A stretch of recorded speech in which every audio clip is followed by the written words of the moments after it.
Hi friends, my self Avno. Welcome to my channel Mathma classes. तो इस video में हम लोग बेसिकली जो बीएचयू ने अपना रिसेंटली जो 2020 में ग्रेजुएशन के लिए एंट्रेंस एग्जाम कराया था, उसके आए हुए कुछ क्वेश्चंस को हम लोग क्या करेंगे, इसमें डिस्कस करेंगे, जो बहुत ही इंपॉर्टेंट और ट्रिकी हैं। तो चलिए विदाउट और वेस्टिंग आवर टाइम हम लोग स्टार्ट करते हैं। तो देखिए हमारा क्वेश्चन क्या है। The value of 2 to the power 1/4 into 4 to the power 1/8 into 8 to the power 1/16 into 16 to the power 1/32 into dot dot dot ऐसे इनफाइनाइट तक जा रहा है। तो इसकी कहने का मतलब इसकी जो वैल्यू को हमें पूछ रहा है, ये जो एक्सप्रेशन लिखा हुआ है इसकी वैल्यू को क्या कर रहा है, पूछ रहा है। ऑप्शन क्या है, ए में दिया हुआ है कि 1 है, ऑप्शन बी दिया हुआ है कि 2 है, ऑप्शन सी दिया हुआ है कि 3 है, ऑप्शन डी दिया हुआ है कि 4 है। कहने का मतलब इसकी वैल्यू या तो 1 हो सकती है, या 2 या 3 या 4। यही सॉल्व कर हमें क्या करना है, पता करना है। तो चलिए हम लोग सॉल्यूशन में क्या करते हैं, गिवन में लिखते हैं कि गिवन क्या है हमारे पास।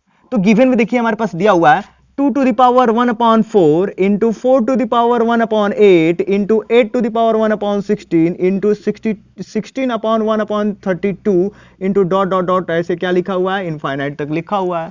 अच्छा, हम लोग कुछ बेसिक आइडिया में एक्सपोनेंट्स का जब क्वेश्चन करते हैं तो हम क्या करते हैं, सबसे पहले बेस को बराबर कर देते हैं। देख रहा है कि बेस को जैसे ही बराबर करेंगे पावर्स डायरेक्ट ऐड हो जाएंगे, सब 2 के पावर्स के फॉर्म में लिखे हुए हैं। तो आसानी से हम लोग क्या कर सकते हैं, बेस को बराबर, तो इसे लिख सकते हैं 2 to the power 1 to the power 1/4।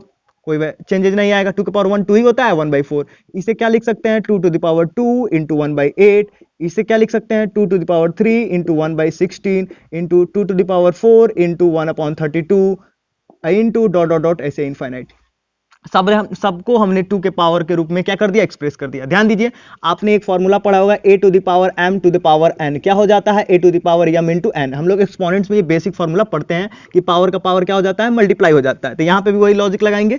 तो 2 के पावर क्या हो जाएगा, 1 का 1/4 में मल्टीप्लाई होगा तो 1/4 इंटू 2 का 1/8 में मल्टीप्लाई होगा तो कितना हो जाएगा, 2 के पावर क्या हो जाएगा 8 इंटू 2 का हम 3 का मल्टीप्लाई 1/16 में होगा तो क्या हो जाएगा 3/16। और हमारे पास ऐसे ही 4 का मल्टीप्लाई होगा तो 2 के पावर हो जाएगा 4/32 इंटू डॉट डॉट डॉट ऐसे ही हमारे पास क्या जा रहा है, इनफाइनाइट तक चला जा रहा है। अब ध्यान दीजिए, एक और हम लोग फॉर्मूला पढ़े हैं क्या, कि अगर a to the power m into a to the power n हो तो a to the power m plus n हो जाता है। बेसिकली अगर दोनों के बेस समान हो और प्रोडक्ट हो रहे हो तो उनके पावर्स क्या हो जाते हैं, ऐड हो जाते हैं डायरेक्टली। सब देखिए, सबका बेस क्या हो गया, सेम। अच्छा, बेस सेम हो गया और प्रोडक्ट हो रहे हैं तो इनके पावर्स क्या हो जाएंगे, ऐड। इसका मतलब ये बेसिकली हो जाएगा 2 के पावर 1/4 प्लस 2/8 सारे ऐड हो जाएंगे, अब प्लस 3/16 अब प्लस 4/32 अब प्लस डॉट डॉट डॉट ऐसे ही क्या हो गया, इन्फिनिटी तक हमारा हो गया। तो कहने का मतलब इस एक्सप्रेशन की वैल्यू निकालना या 2 के पावर दिस एक्सप्रेशन की वैल्यू को निकालना, बात क्या होगा, बराबर होगा, मैथमेटिकली क्या होंगे, इक्विवेलेंट होंगे। तो हमको इसकी वैल्यू निकालना है तो हम क्या क्यों ना बोल देते हैं, ये s के बराबर है। किसके बराबर है, s के बराबर है। तो हमें बेसिकली क्या ज्ञात कर देना है, 2 के पावर s। हमें ये वैल्यू निकल जाएगी तो हम आसानी से क्या कर सकते हैं, इस एक्सप्रेशन की वैल्यू को फाइंड आउट कर सकते हैं। अर्थात बेसिकली ये और ये दोनों क्या है, मैथमेटिकली इक्विवेलेंट है, क्योंकि यस को हमने क्या बोल दिया है, ये।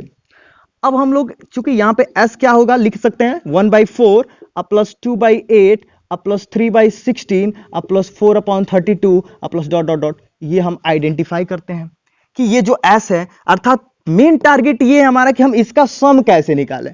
सम निकालने के लिए हमने एपी पढ़ा हुआ है, जीपी पढ़ा हुआ है, एजीपी पढ़ा हुआ है, और भी बहुत सारे हम लोग सीरीज, मिसलेनियस सीरीज को क्या हुए हैं, पढ़े हुए हैं। तो चलिए पता करते हैं, सोचते हैं क्या ये एपी में है, क्या नहीं, एपी में नहीं है, क्योंकि एपी में क्या होता है, फिक्स्ड टर्म, फिक्स्ड नंबर से टर्म क्या होते हैं, पाए जाते हैं ऐड करने पर या सब्ट्रैक्ट करने पर। फिक्स्ड टर्म से ऐड सब्ट्रैक्ट करने पर नहीं दिख रहे हैं। क्या ये जीपी में है, क्या जीपी में भी डायरेक्ट नहीं दिख रहा है, ऊपर 1 2/8 आ जा रहा है, 1/4 3/16 नहीं, जीपी में भी नहीं है। लेकिन ये हम लोग ऑब्जर्व कर रहे हैं कि 1 2 3 4 ऊपर हमको लग रहा है कि एपी में दिख रहा है, ऊपर के टर्म क्या है, एपी में।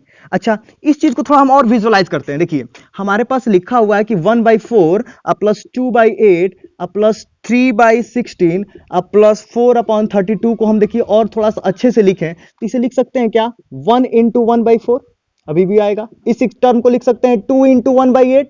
ऐसे क्या लिख सकते हैं, 3 इंटू 1/16 अब प्लस इसे 4 इंटू 1/32 अब प्लस डॉट डॉट डॉट ऐसे इन्फिनिटी हो गया। ध्यान दीजिए ना, अभी भी ये बिल्कुल इक्विवेलेंट है इसके। हमको दिख रहा है कि ये 1 2 3 4 ये तो एपी में दिख रहा है, जिनका फर्स्ट टर्म ए है और कॉमन डिफरेंस भी क्या है 1 है। 2 - 1 1, 3 - 2 1, 4 - 3 क्या होता है 1। कॉमन डिफरेंस कैसे निकालते हैं, किसी भी टर्म को सेलेक्ट कीजिए, उसके जस्ट प्रीवियस टर्म में से क्या कर दीजिए, घटा दीजिए। अच्छा, जो टर्म सेलेक्ट करें वो फर्स्ट टर्म ना हो, क्योंकि उसका just previous term first term का प्रीवियस टर्म कहां होगा, नहीं होता है। इसलिए कोई भी टर्म को सेलेक्ट करते हैं, उसके जस्ट प्रीवियस टर्म को क्या कर देते हैं, घटा देते हैं।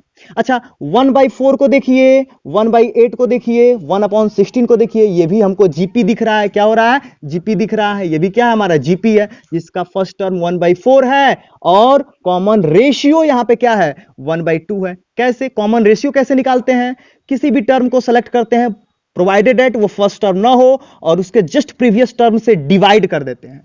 कॉमन डिफरेंस निकालने के लिए सब्ट्रैक्ट करते हैं और कॉमन रेशियो निकालने के लिए जस्ट प्रीवियस टर्म से क्या कर देते हैं, डिवाइड कर देते हैं।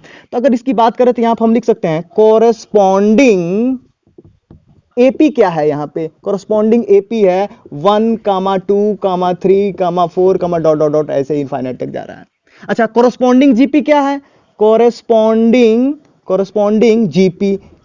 जीपी क्या है 1/4, 1/8, 1/16, 1/32 डॉट डॉट डॉट ऐसे इनफाइनाइट। अर्थात ये एपी में है, जीपी में है। याद करिए, हमें कुछ बातें याद आ रही हैं।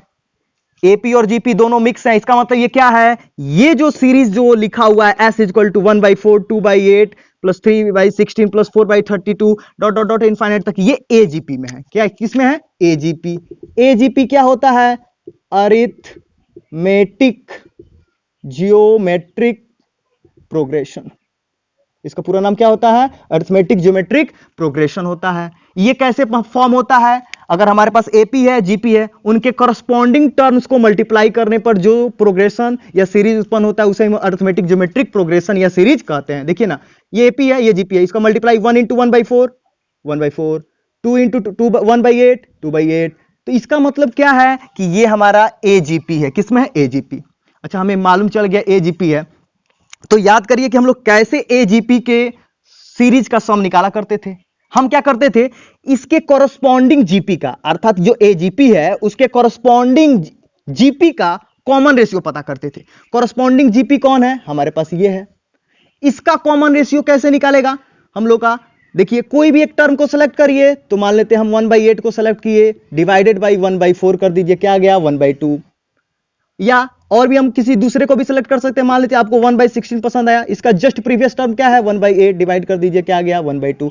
इसका मतलब हमारे पास ये कॉमन रेशियो हो गया। क्या हो गया, कॉमन रेशियो हमारा निकाल दिए, क्या आ गया 1/2 आ गया। इसका कॉमन रेशियो, अर्थात इस एजीपी का ये कॉरस्पॉन्डिंग जो हमारे पास क्या है जीपी है, उसका कॉमन रेशियो क्या आ गया 1/2। अब जो कॉमन जो रेशियो आता है इसके कॉरस्पॉन्डिंग जीपी का, उससे हम दोनों साइड क्या कर देते हैं, मल्टीप्लाई। तो मल्टीप्लाई करिए तो 1/2 S = उसके बाद से क्या करते हैं, ध्यान दीजिए, मल्टीप्लाई करते वक्त हम लोग इसके टर्म में इधर भी 1/2 से सारे पदों में मल्टीप्लाई होगा, लेकिन हम एक टर्म को शिफ्ट करके लिखते हैं। ऐसा करने से देखिए क्या फायदा होगा, तो देखिए 1/2 का 1/4 में मल्टीप्लाई होगा तो क्या हो जाएगा 1/8, 1/2 का 2/8 में मल्टीप्लाई होगा तो कितना हो जाएगा हमारे पास 2/16। अच्छा, 1/2 का इसमें मल्टीप्लाई होगा तो कितना हो जाएगा 3/3 कितना हो जाएगा 32 प्लस डॉट डॉट ऐसे ही रहने देते हैं यहीं तक। अब हम क्या करते हैं कि इन दोनों को सब्ट्रैक्ट कर देते हैं, ऑन सब्ट्रैक्टिंग। तो दोनों को सब्ट्रैक्ट करेंगे तो बताइए क्या हो जाएगा जी, ये हो जाएगा, चिन्ह चेंज कर दीजिए, माइनस माइनस माइनस ऐसे हो गया। इसे क्या लिख सकते हैं आप, इसे S - 1/2 S लिख सकते हैं। अच्छा, इक्वल टू ये 1/4 अपने जगह पे है। अब बताइए 2/8 में से 1/8 घटेगा तो 1/8, ये क्या बच जाएगा 3 में से 2/8 3/16 में से 2/16 घटेगा तो कितना आ जाएगा 1/16 प्लस वैसे ये क्या हो जाएगा 1/32 प्लस डॉट डॉट डॉट। इससे फायदा क्या हुआ, देखिए ये डायरेक्ट जीपी में कन्वर्ट हो गया। ऐसा करने से अर्थात इस एजीपी के कॉरस्पॉन्डिंग जीपी के कॉमन रेशियो से मल्टीप्लाई करके और एक टर्म को शिफ्ट करके सब्ट्रैक्ट करने से हमारा ये एक्सप्रेशन एक सिंपली जीपी में कन्वर्ट हो गया। और ये क्या हो गया, S कॉमन ले लिए तो 1 - 1/2 हो गया, 1/4 plus 1/8 plus 1/16 plus 1/32 plus dot dot infinity हो गया। या हल करेंगे तो ये 1/2 S हो जाएगा। 1/2 क्या हो जाएगा S, 1 में से 1/2 घटाएंगे तो S आ जाएगा बराबर। अब बताइए ये एक बार और लिख लीजिए, हमारे पास चाहे इसको यहीं पे हल कर लेते हैं। ध्यान दीजिए, ये हमारे पास इनफाइनाइट जीपी तैयार हो रहा है। क्यों जीपी तैयार हो रहा है, कैसे मालूम चल रहा है, देखिए इसका फर्स्ट टर्म 1/4 है और कॉमन रेशियो क्या है 1/2 है, क्योंकि 1/2 से प्रत्येक पद में मल्टीप्लाई करने पर ये टर्म्स क्या हो रहे हैं, प्राप्त हो रहे हैं। तो अब हम क्या करेंगे कि जब हमें मालूम चल गया कि इसका फर्स्ट टर्म क्या है, फर्स्ट टर्म हमारे पास 1/4 है, जिसको हम a से दिखाते हैं, और हमारे पास कॉमन जो इसका रेशियो है वो रेशियो बिल्कुल वही, यही जीपी है तो वही रेशियो आएगा, 1/2 है, इसे r से दिखाते हैं। और एक और हम रिजल्ट जानते हैं कि इनफाइनाइट जीपी का सम के लिए फॉर्मूला होता है s infinity equal to a/1 minus r। ये हमारे पास इनफाइनाइट जीपी, जहां पे r की वैल्यू हमेशा मॉड r लेस देन 1 होती है, अर्थात तो r की वैल्यू हमेशा 1 से छोटी होती है, उसके लिए ये फॉर्मूला वैलिड है, अर्थात a/1 माइनस r ये फॉर्मूला होता है। a यहां पे क्या है 1/4, तो यहां पे बोल देंगे 1/4 अपॉन हमारे पास r क्या है 1 माइनस 1/2, अर्थात हल करेंगे तो 1/4, आइए 1 में से 1/2 घटाएंगे 1/2, अर्थात 1/4 इंटू 2/1 1/2 आ गया। इसका मतलब 1/2 s की वैल्यू 1/2 आ गई, इसे कट गया एक बार में, s की वैल्यू क्या आ गई 1। s कौन है, s तो ये है, यहीं पे तो वैल्यू रख देना है। इसका मतलब नाउ हम क्या कर सकते हैं, जो हमारे पास ओरिजिनल एक्सप्रेशन था क्या था, 2 के power 1/4 into 4 to the power 1/8 into 8 to the power 1/16 into 16 to the power 1/32 into dot dot infinity, ये किसके बराबर आया था, 2 के पावर s के बराबर आया था। अच्छा s कौन है, तो 2 के पावर s 1 है, s की वैल्यू अभी देखिए निकाले हैं 1 है, इसका मतलब इसका आंसर क्या आ गया 2, अर्थात ये जो वैल्यू है इसकी वैल्यू क्या आ गई 2 के बराबर। इसका मतलब हमारा ऑप्शन कौन सा सही है, ऑप्शन हमारे पास बी सही है। कौन सा ऑप्शन सही है, बी सही है। तो इस तरीके से बेसिकली हमने देखा क्या कर सकते हैं कि हम लोग आसानी से इस क्वेश्चन को हल कर सकते हैं। तो if you really like this video, please do subscribe my channel. Have a nice day.